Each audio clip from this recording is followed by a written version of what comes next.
আলহামদুলিল্লাহ, আল্লাহর কাছে শুকরিয়া। এই যে কমলা, ছোট গাছ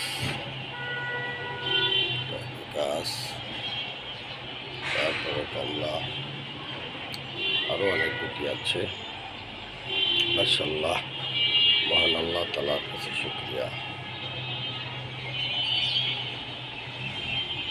এই ছোট্ট বাগানে সৌন্দর্য উপভোগের পাশাপাশি ফল ফ্রুটসও খাওয়া যায়। আমরা সবাই প্রত্যেকের ছাদে, বারান্দায় অক্সিজেন পাওয়ার জন্য এবং মনের সুখকে মেটানোর জন্য এভাবে আমরা ছোট বাগান করতে পারি। সবাই ভালো থাকবেন, সুন্দর থাকবেন।